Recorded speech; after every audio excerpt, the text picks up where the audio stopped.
All of these stories that you're about to listen to have been especially written to improve your English listening skills and increase your vocabulary. You can receive the guides simply by typing the word guide in the comments. But now all you have to do is sit back and enjoy the stories. Hi, I'm Steve. Let's do this. Court order. When I knocked on the perfectly ordinary door of the perfectly ordinary house, a question popped into my head. How many times does a man have to fail before he becomes known as a failure? Before my mind can decide if I fall into that category, I see the whole light come on through the door's 3 small frosted windows, and I brace myself. "Hello, Simon," says the lady, wearing a t-shirt and a pair of bright blue jogging bottoms. It's a lovely surprise. Then I watch the smile slip from her face as she glances down towards the small brown suitcase at my feet. "Hi, Mum, can I stay?" The smile is back in an instant. But before she can answer, I hear my dad's voice shouting from the living room. "Who is it, Pam? If they're selling something, tell them to bugger off." Mum and me share a look before she shouts back, "It's Simon. He's come to stay for a while." And then, turning to me, "Take your bag up to your old room and I'll put the kettle on." Stepping into my bedroom after so many years was like a trip back in time. Was it really 20 years ago? It felt like 20 minutes. After flipping on the light switch, I was shocked at how small it was. Hard to believe that growing up, I'd shared this tiny space with my older brother, Frank. Him on the top bunk, and me on the bottom. When Frank left to join the army, aged just 16, my mum had wept for a week. But I struggled to contain my joy as I helped my dad dismantle the bunks, knowing that I would at last have the privacy of my own room. Above the bed is a wonky shelf that I made in Mr. Foster's woodwork class at school when I was 13. This holds my one and only trophy, a small silver cup that I got for winning the cross-country race on Sports Day in 1997. I'm ashamed to say that I would have been a runner-up, except I took a shortcut through the back of the church. Amazingly, nobody twigged to my first bit of rule bending, and that little cup has taken pride of place above my bed ever since. "Tea's up," shouts my dad, and deciding to leave my unpacking for now, I hurry downstairs to face the music. Mum pops her head out of the kitchen. "We're in here, Simon." Taking a deep breath, I enter. If my bedroom had been frozen in time, then the kitchen of my childhood home has changed out of all recognition. When Dad took early retirement, he received what he called a lump sum from his company, and Mum immediately insisted that half of it went on refurbishing what she called the most important room in the house. I remember for nearly a fortnight, the house was full of workmen, as the old green kitchen units were unceremoniously removed and replaced with eye-dazzling modern white ones. To be fair, what I remembered most was that with the cooking facilities out of action for 2 weeks, we enjoyed takeaway meals from the local fast food shops nearly every night. Sitting down, Dad slides a mug with a now faded picture of a long-forgotten TV character on it in front of me. "There you go, lad, a nice cup of rosy." And picking it up, I look into the expectant faces of my parents. "I need to stay for a few days," I start, "just until I get everything sorted out." Mum never one to hold back. "I knew it. She's kicked you out, hasn't she?" Placing a calming hand gently on her shoulder, Dad said, "Calm down. Let the boy speak." "Boy, seriously, I'm over 40 years old with 2 children, so I guess you never really grew up in your parents' eyes." After a gulp of the still too hot tea, I start to explain. It was mutual. The constant arguing wasn't doing any of us any good, especially the kids. Mum, always ready to take my side, started. "Then you should have stayed and she could leave." But my dad cut her off. "Simon, you're welcome here as long as you like." "Cheers, Dad." However, Mum, always keen to have the last word, said, "Well, fancy her slinging you out when you've got that huge court case to deal with. She should be showing you her support." "What's all this about a court case?" asked Dad quizzically. I'd forgotten that I'd even told her. A few weeks ago, we'd been chatting on the phone, and I'd let it slip that I had to go to court because of a very serious theft. But I tried to downplay it. "It's nothing, Dad. It starts on Monday, but I'm sure everything will work out fine." I watched as my parents shared an anxious look, but neither said another word. As it was the weekend, I took a trip to the local town centre, which, like Mum's new kitchen, I hardly recognised. Gone was the record shop where I bought my first CD. In its place, a McDonald's. The main shopping road, which was always packed with cars, has been pedestrianised, and the library where me and my mates used to hang around now has a close sign on the door. Despite the changes, both in the town and at home, it surprised me just how quickly I've fallen back into my old routine. Monday morning, and my new alarm clock wakes me at 6:55 exactly. It's funny how you always remember the precise time when you see it on a digital clock. Sitting up in bed, I stare at the wall, which still has 3 posters I sellotaped up when I was 14. The first of Michael Owen, Liverpool Football Club's young star and my hero. I met him once years later at a function and made a point of shaking his hand. I was so made up I didn't wash it for the rest of the day. Next on my wall of fame is a Lamborghini sports car in bright red. My dream car that I was sure I'd own when I grew up. What I actually drive is a Toyota people carrier.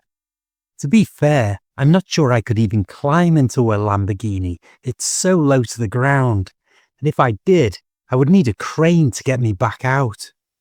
But in pride of place on the wall is a now fading poster of Lucy, the page 3 girl. All my friends went to bed thinking of the glamour model Jordan, but for me, it was always Lucy. I was watching a show on daytime telly a couple of years ago, and she appeared as the guest and spent the whole time talking about her grandchildren. Seriously, can't anything stay the same? Suddenly, my door bursts open and in bustles Mum. "Here you are, Simon. A nice cuppa," she says, placing a steaming mug of tea on my bedside table. "Mum," I complain, "don't you ever knock?"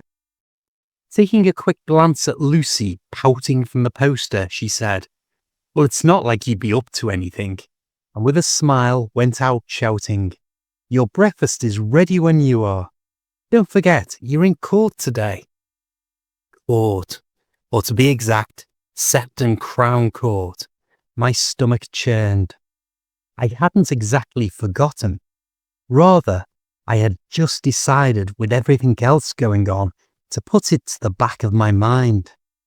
But it had to be faced, and it was a very serious case: embezzlement. It had taken place nearly a year ago at a financial company. Over £1 million had been stolen from the clients. A guilty verdict would almost certainly mean a lot of jail time. I had received the official notification of the date and time when the trial was due to start, and today was the day. With all my other troubles, I needed this like a hole in the head. A quick shower and shave later, I was sat in the startlingly bright kitchen. "Here you are, son, a full English," said Mum, placing a plate of fried food in front of me. This will set you up for your big day." The thought of going to court made me lose all of my appetite. I made a decision. "I'm not going," I said. Dad was the first to reply. "Not going where?" "To court. I'm not going to court." They looked at me like I was 2 sandwiches short of a picnic. "But you have to go. It's important," my mum said in a concerned voice. "I'll ring them and let them know that I'm not coming," I continued, my mind made up. "Are you having a laugh?" Dad said. "Why?" "I can't face it. There will be reporters from the local papers pushing and shoving, trying to take my picture. No matter what I say, everyone there will hate me. Plus the barristers will try and confuse me with their fancy words." Mum tried to be helpful by saying, "I'm sure they won't all hate you, Simon." "That's just it, Mum. They will," I argued. "If it's a not guilty verdict, then people will say that it's fixed. And if the verdict is guilty, then the others will say it's fixed. I can't win either way." Dad stood up from his chair and slowly walked round the table.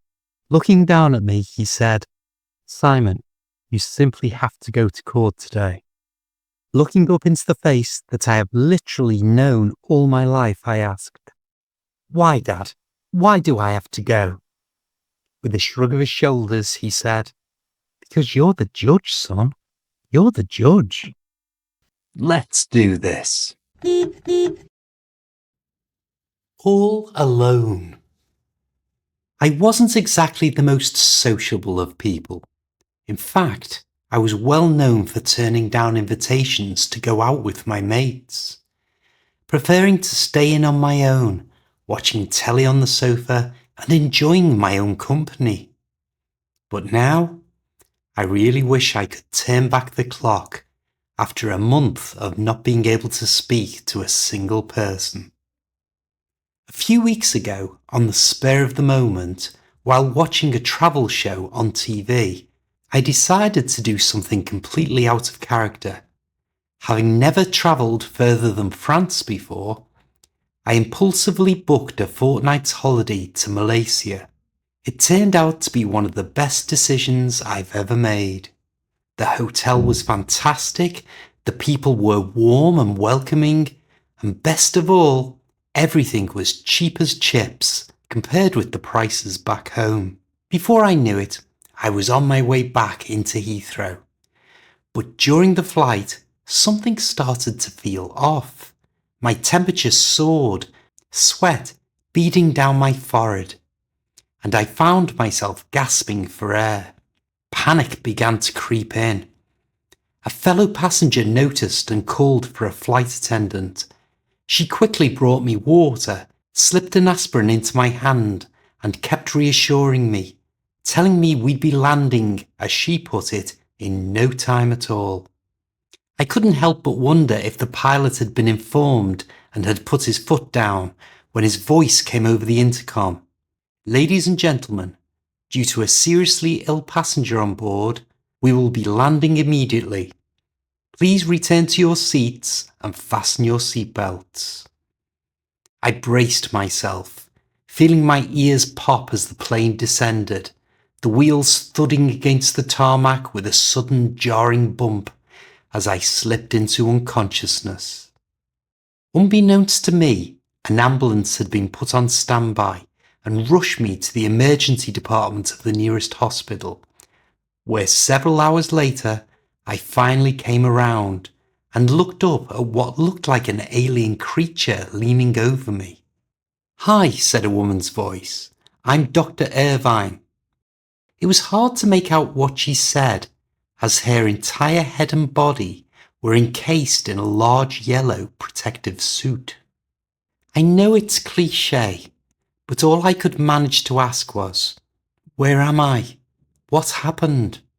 Without pausing in her work, adjusting monitors and fiddling with the tubes that were connecting me to the beeping machines, she calmly replied, "You're in a specialist hospital unit that treats tropical diseases." A chill ran through me as I tried to make sense of it all. Am I going to be okay? I asked, my voice barely a whisper, my heart racing with fear. Through the full face mask, I saw the slight curve of her lips as she smiled reassuringly. Yes, she said, her voice distorted but steady. Please just try to stay calm. All of this, she gestured to the medical equipment and her own protective suit, is just a precaution.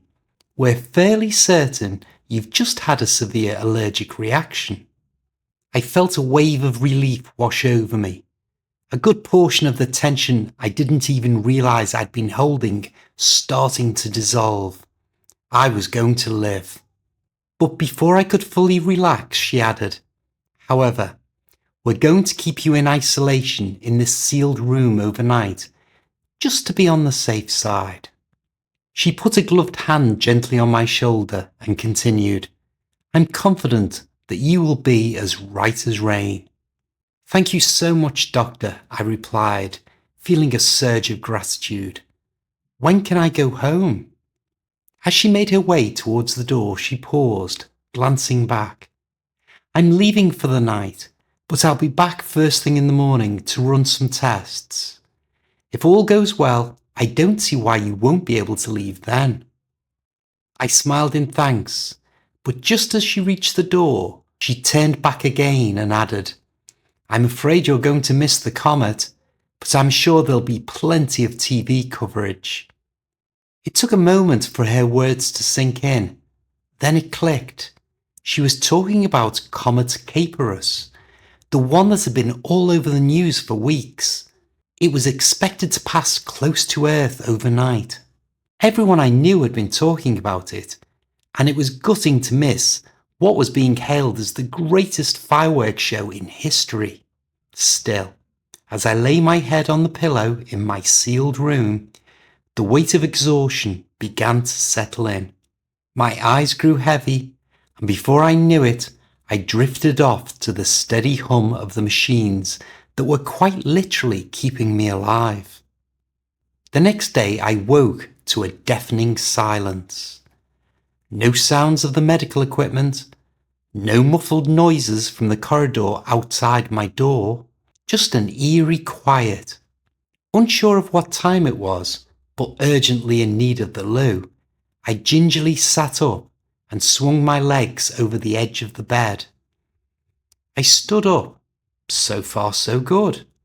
My biggest problem now was the hospital gown I was wearing that was wide open all down the back, exposing my bare bum for the world to see. Fortunately, I noticed a blue dressing gown, which I swiftly donned and turned the handle on the door, separating me from the world. It opened with a hiss as the seal was broken, and I stepped into a nightmare. To my left, I saw an elderly woman who appeared to be asleep in a wheelchair, her frail form hunched forward. On the floor beside her, a nurse lay slumped lifeless.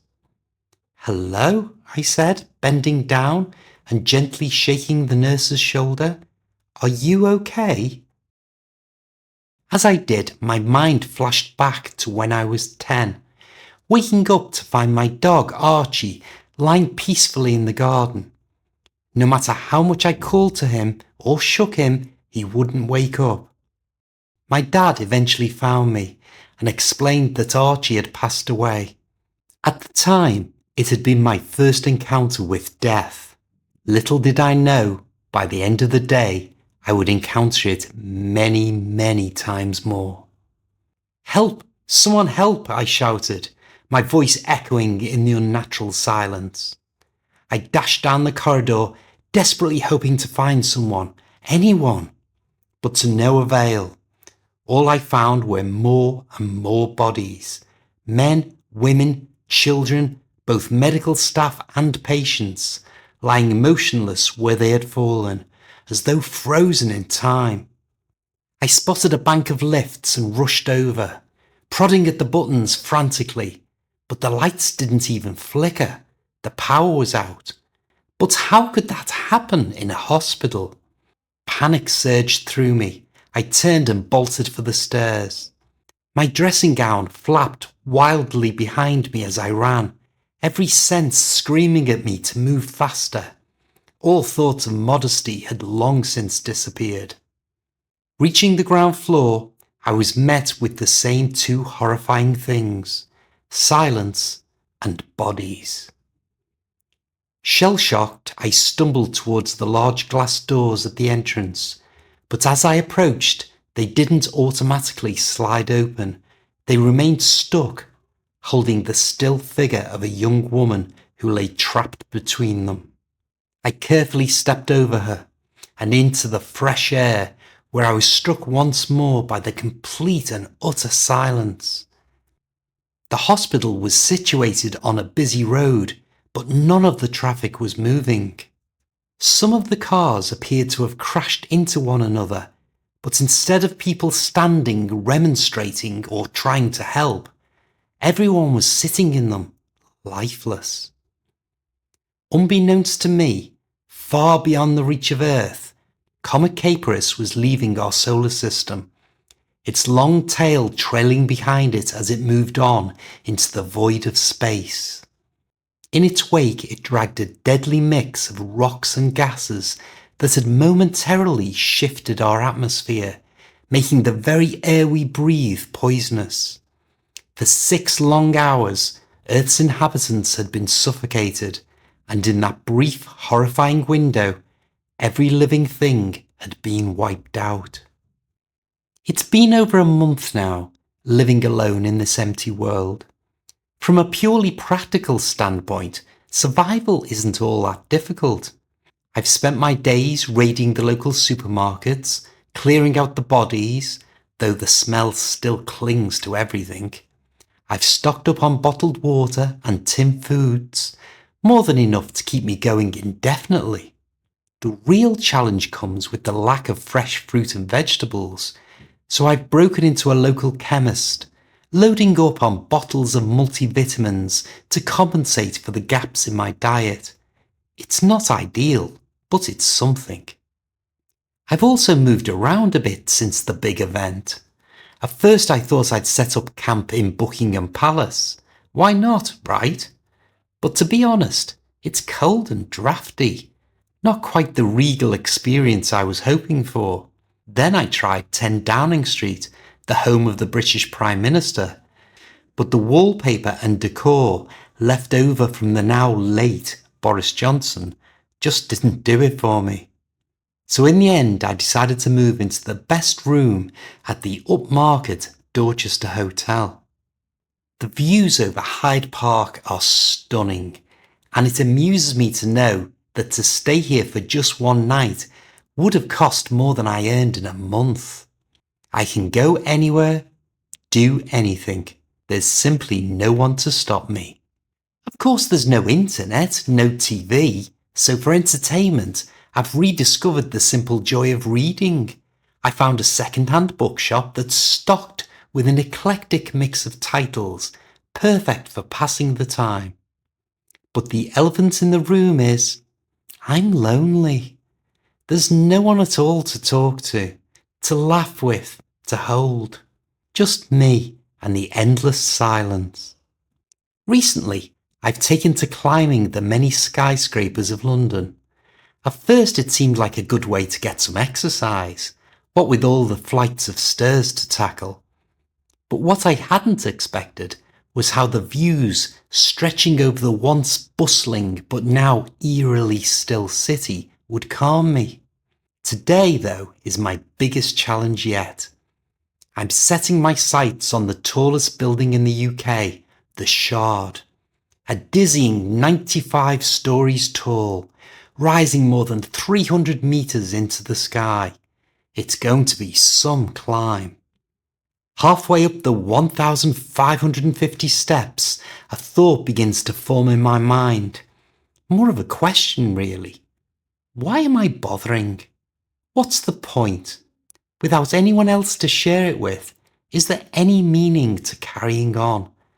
I'm just going through the motions. This isn't living, it's surviving, nothing more.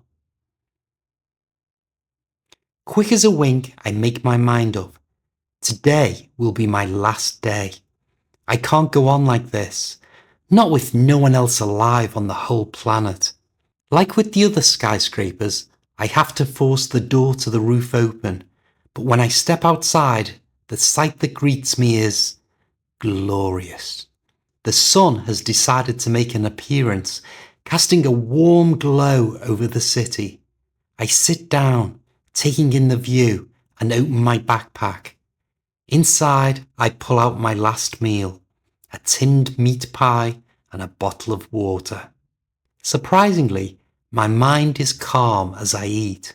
There's a strange sense of certainty in me. I'm confident that I'm doing the right thing.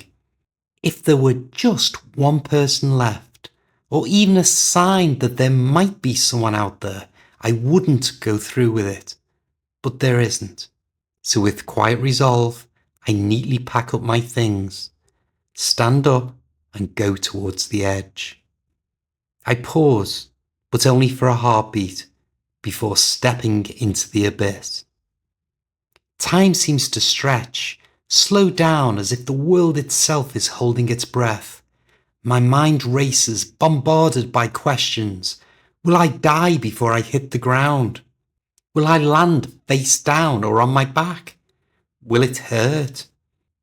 But most of all, the question that haunts me. Why, oh why, couldn't there have been just one other person left? 5 seconds and 40 stories later, I'm falling past an open office window when I hear a phone start to ring. Let's do this. Marathon of memories. The residents of the old people's nursing home were gathered in the lounge, their attention captivated by the Paris Olympics on TV. Among them was Fred Tupper, a quiet, unassuming man who they were about to find out had an amazing secret. Fred sat in his favourite armchair, its upholstery worn from years of use, positioned perfectly in front of the large television screen. Today, the marathon was on, and despite recently celebrating his 87th birthday, Fred's eyes sparkled with the excitement of a youngster. He's starting too fast. He'll never keep up that pace. He'll have nothing left in his tank at the end, Fred mumbled to no one in particular. A young nurse, Mel, bustled about, handing out cups of tea and biscuits to the residents. Noticing Fred's intense focus, she paused and asked, "When did you become such an expert? The closest you'll ever get to the Olympics is watching them on the telly," she teased, the corner of her mouth curling up with amusement as she handed him a custard cream. Fred chuckled and finally turned towards her. "I know more than you think, young lady. I ran in the Rome Olympics before you were born, way back in 1960. Mel laughed, shaking her head. "Oh, come on, Fred. You can't expect me to believe that." Fred leaned back in his chair, a nostalgic smile playing on his lips. "Believe what you like, but it's the truth. I finished 4th in the marathon." He closed his eyes, and with everyone else in the room giving him their full attention, he said, "Let me tell you how it all happened."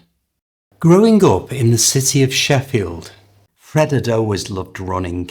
He was just a boy who loved to feel the wind on his face and the ground beneath his feet. He ran everywhere, to school, to the market, through the fields. It was his escape from the tough life he'd been born into. By the time he was in his 20s, he was working as a machinist in a local factory. The job was hard with long hours and little pay, but it kept food on the table. His true passion, however, was running. Every morning before dawn, he'd slip on his worn-out pumps and hit the pavement, running miles before the factory opened. And every evening, as the sun dipped below the horizon, he'd do it all over again. Money was tight, Mel. We didn't have fancy gyms or personal trainers. My gym was the streets and the hills. My coach was determination. Despite the odds, Fred's talent didn't go unnoticed. With the encouragement of his new wife, he started entering local races, and then regional ones. His victories piled up, each one a testament to his natural talent and drive. With each win, he seemed to get more and more attention from the press. First local newspapers, but occasionally he even got interviewed on the radio. One reporter asked, "What's next, Fred? A crack at the Olympics?" The Olympics? That was a dream far beyond his reach, or so he thought. One day, after a particularly grueling race, Fred was approached by a man in a sharp suit. He introduced himself as Mr. Edwards, a representative from the British Olympic Committee. He'd been following Fred's progress and was impressed. "You've got real talent, young man. Have you ever considered trying out for the Olympics?" he asked Fred, who was still trying to catch his breath after his latest win. Fred laughed, the idea seeming utterly ludicrous. "Me? The Olympics? I'm just a factory worker who likes to run." But Mr. Edwards was serious. He saw potential in Fred, raw and unrefined. With a little support and a lot of hard work, he believed Fred could make it to Rome, the home of the next Olympic Games. The next few months were a whirlwind. Fred's days started at the crack of dawn and ended long after the sun had gone down. He trained harder than ever, squeezing every ounce of energy from his body. The factory job fed his family, but running fed his soul. Mr. Edwards helped where he could, providing equipment and arranging for Fred to compete in qualifying races. It wasn't easy, Mel. There were days when I thought I couldn't go on, when the aches and pains all seemed too much, but the dream of Rome kept me going. Against all odds, Fred qualified for the British Olympic team. He remembered the day he received the news, the letter arriving in a plain white envelope. His hands trembled as he opened it, scarcely daring to hope. But there it was in black and white. Fred Tupper was going to the Rome Olympics. A few months later, and he stepped out of the plane. Fred had never been outside of England, and now he was in Italy, representing his country. His eyes widened as he gaped at the marvellous city, its ancient beauty a stark contrast to the industrial grime of Sheffield.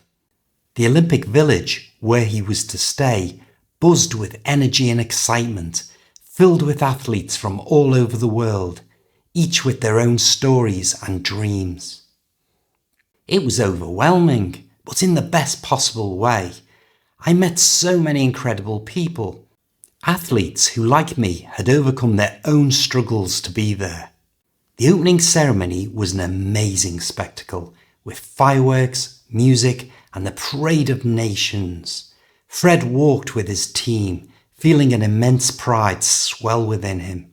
This was it, the pinnacle of his athletic career. The day of the marathon dawned clear and bright. Fred lined up with the other runners, his heart pounding with a mix of nerves and excitement. The race was grueling as the heat of the Roman sun beat down mercilessly. But Fred had trained for this, prepared himself for the pain and exhaustion. As the miles passed, he found his rhythm. The crowds along the route were a blur, their cheers a distant hum. All that mattered was the road ahead, each step bringing him closer to the finish line. He remembered the advice Mr. Edwards had given him. Pace yourself. Don't burn out too soon. The final stretch was the hardest. Fred's legs felt like lead, his breath coming in ragged gasps. But he could see the stadium ahead, the finish line just within reach. Summoning every last bit of strength, he pushed forward. I didn't win, but I gave it everything I had. When I crossed that finish line, I felt like I'd conquered the world, he said with a wry smile. Fred finished fourth, just shy of a medal. But to him, it was a victory. He'd made it to the Olympics, competed with the best in the world, and proved to himself that dreams were worth chasing. Mel listened, her curiosity giving way to skepticism. That's an incredible story, Fred, but no offence, it's a little hard to believe. Just then the TV screen flickered, showing a montage of past Olympic marathon finishers. Everyone's eyes widened as they saw the black and white footage of the 1960 Rome Marathon. And there he was, younger and leaner, but easily recognisable, crossing the finish line with sheer determination etched on his face. Mel gasped, her hand flying to her mouth. "Oh my God, Fred, that's you!" He nodded at her with a huge grin spreading across his face. "I told you, didn't I?" The room buzzed with excitement as other residents and staff gathered around, watching the footage with newfound respect for Fred. They all looked at him, their eyes shining with admiration. Recovering from her shock, Mel said, "You're a legend, Fred, an absolute legend." He just chuckled, his eyes twinkling. "No, just a bloke who liked to run, love. Just a bloke who liked to run." As the TV coverage of the race continued, Fred found himself being asked for his thoughts and comments. His insights now met with awe rather than doubt. The young nurse who once teased him listened intently, hanging on his every word. And for Fred, it felt like he was crossing another finish line, one where his story was finally understood and celebrated. Just as the residents settled back into their seats, the TV announcer mentioned a special segment on past Olympic athletes who had missed out on medals by the slimmest of margins. The camera panned to an interview with a jovial Italian man, reminiscing about the 1960 marathon. And here we have the legendary Giuseppe Marino, who fondly remembers his fellow competitor from Great Britain, Fred Tupper. They say he was so close to the podium, it's still talked about today. The screen flashed a clip of young Fred and Giuseppe sharing a laugh after the race, both drenched in sweat but beaming with camaraderie. The nursing home erupted in cheers, and Mel couldn't help but laugh at the perfect timing. As the nursing home buzzed with excitement and admiration, Fred basked in the unexpected spotlight. For a brief moment, he was not just Fred from Sheffield, but Fred the Olympian. And in the nursing home lounge, with the Paris Olympics playing in the background, Fred realised that sometimes the greatest victories come not from medals, but from a lifetime of memories. Let's do this. Masks. This might sound really strange, but the COVID pandemic was really good for Billy. Of course he felt sorry for all the people who got ill, but while they were suffering, he was raking it in. Back in 2019, he was the owner of a plastic manufacturing plant which produced clear screen protectors for mobile phones.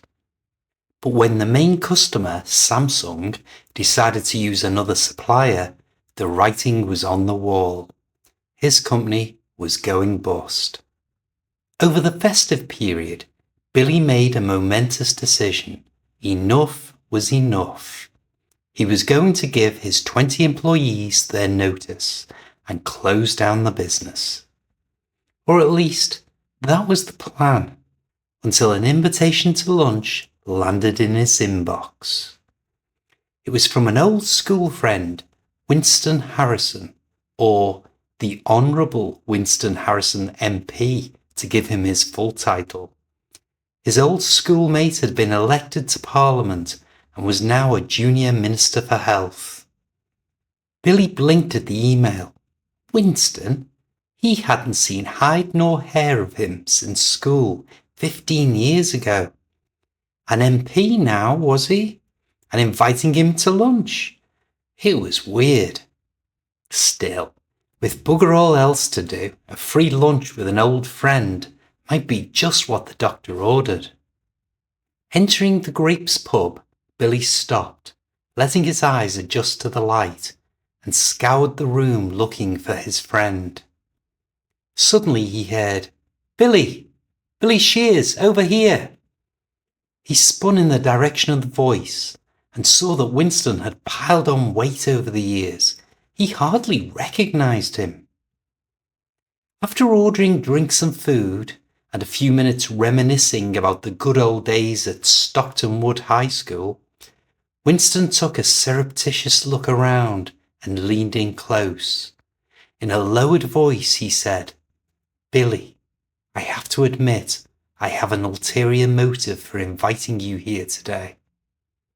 Looking bemused, Billy replied, "Well, I must say I was a little surprised when you sent me the email." Winston carried on as though he was used to others being quiet when he was speaking.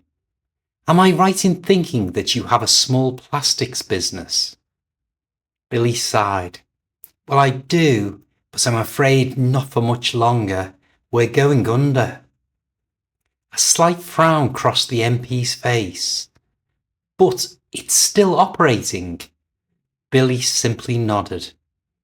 Winston continued, "Right then, I've got a proposition for you that will be very beneficial to us both."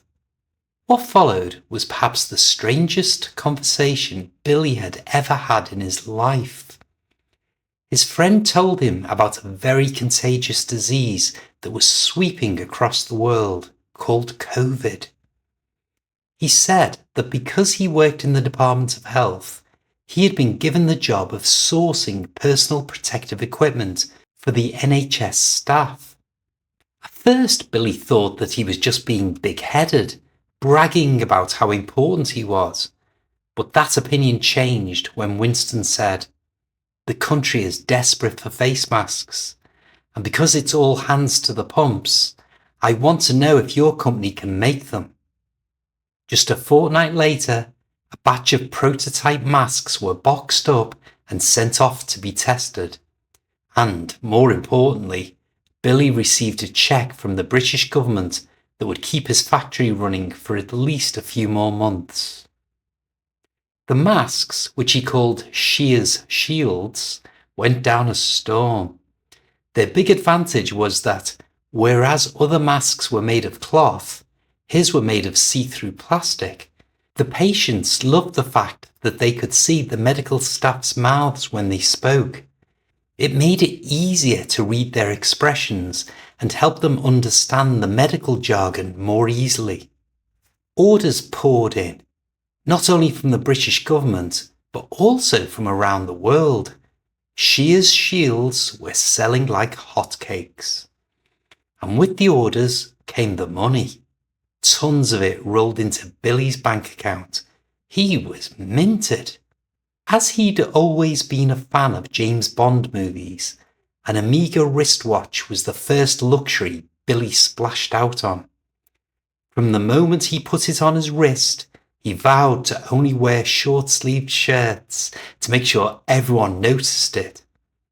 He also decided to broaden his horizons when it came to his social life, abandoning his usual watering holes and venturing into upmarket wine bars instead. "Nice watch." Billy looked up from his overpriced drink into the most beautiful face he had ever seen. "Thanks," he stammered, feeling his face flush. This was ridiculous.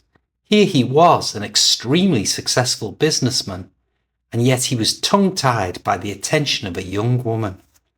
Though to be fair, not just any young woman, she looked like a wag. The rest of the evening flew by, and Billy learned that Barbara Asher, or Babs as she liked to be called, had recently broken up with her footballer boyfriend. So he was right, she was a wag. And for some unearthly reason, she was attracted to him. They became inseparable. Just a month later, and with his business now basically running itself, Billy invited Babs on a luxury holiday to Las Vegas. After a night out watching an amazing show, they were walking back to their room at the Bellagio Hotel when they happened to pass the hotel's own wedding chapel. Knowing that he would never meet anyone in the same league as Babs, right there in the corridor of the hotel, he knelt. "Let's do it," he said, nodding towards the sign on the door. "Tonight. Right now. Let's get hitched."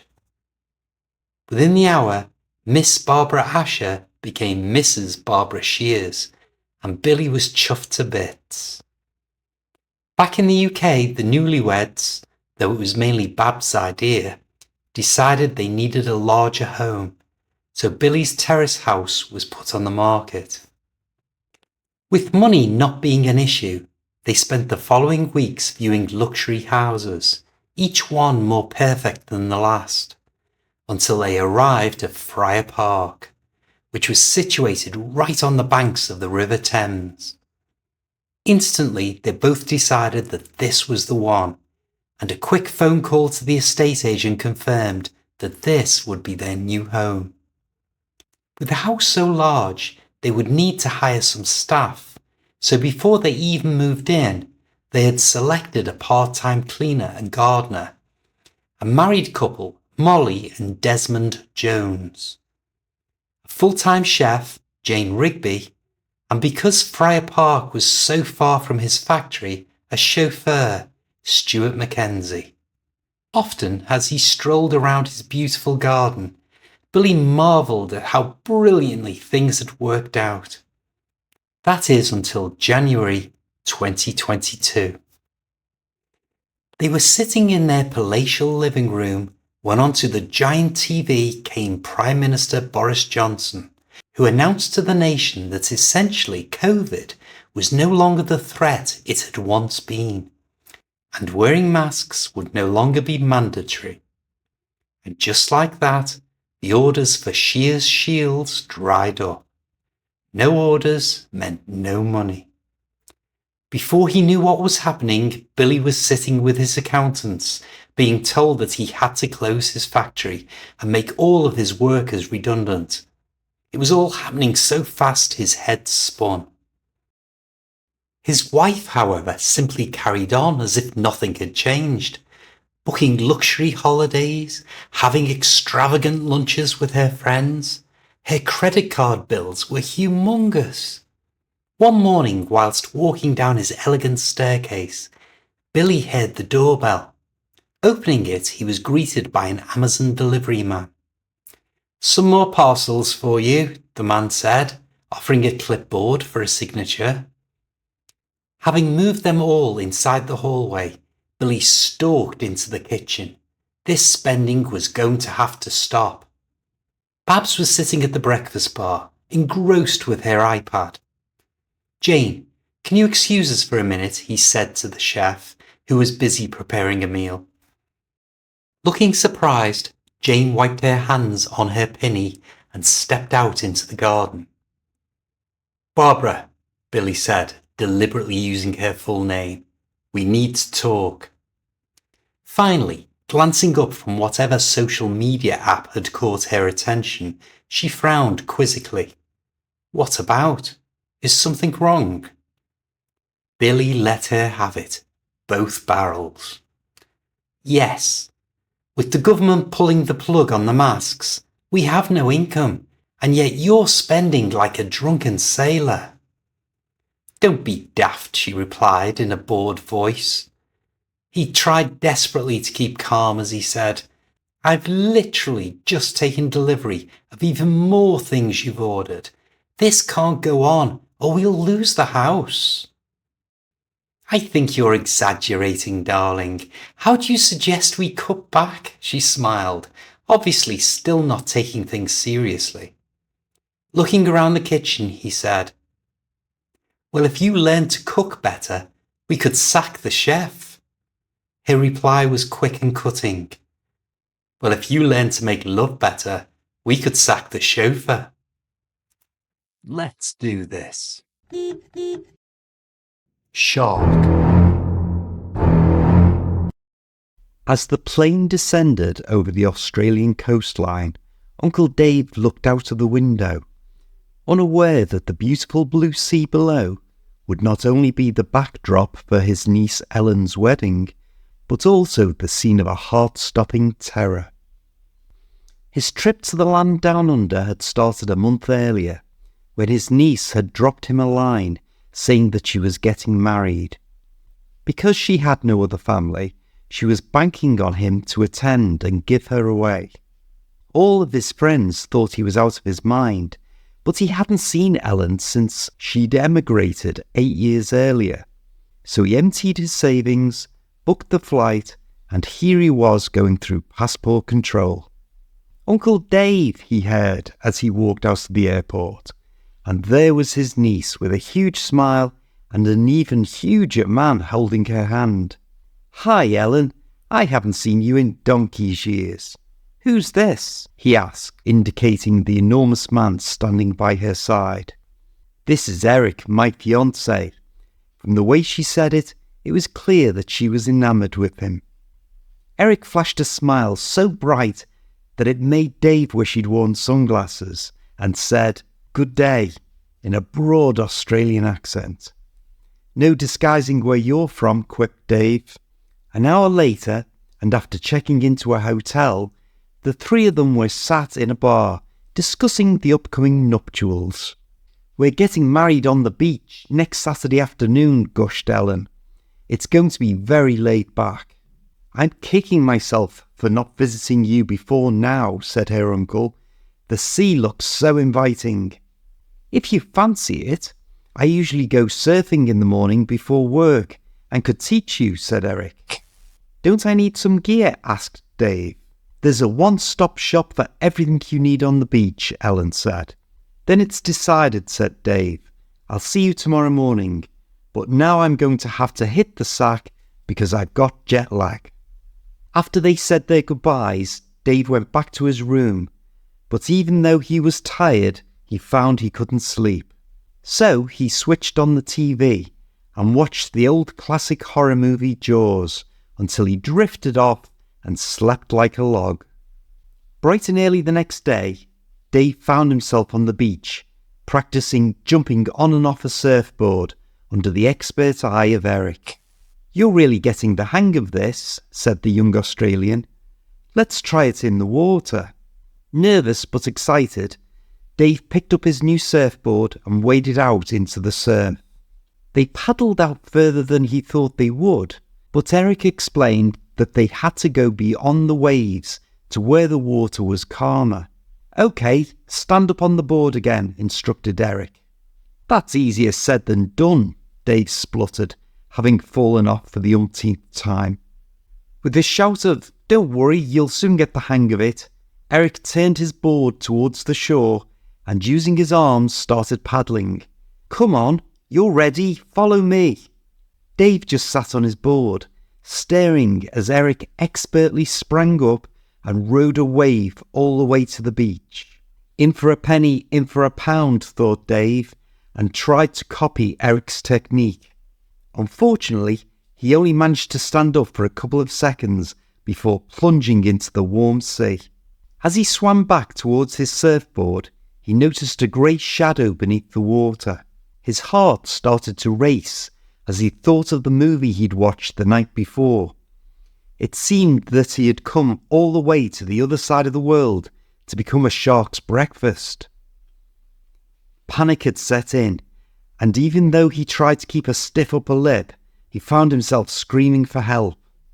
The nearest people were sat on a small boat only a short distance away, so Dave struck out, swimming as fast as he could while yelling, "Help me, shark!" But all the people on the boat just seemed to be laughing at his plight. The huge grey monster was now so close it brushed against him, and still he could only hear laughing from the boat. Suddenly Dave stopped as the water in front of him bubbled and a large grey head emerged. This was the end. He closed his eyes and braced himself, when a child's voice said, "Are you all right, mister?" Opening his eyes, he saw a young boy, aged about 9 years old, dressed in a grey wetsuit. Watch these videos to carry on improving your English. I'll see you next time.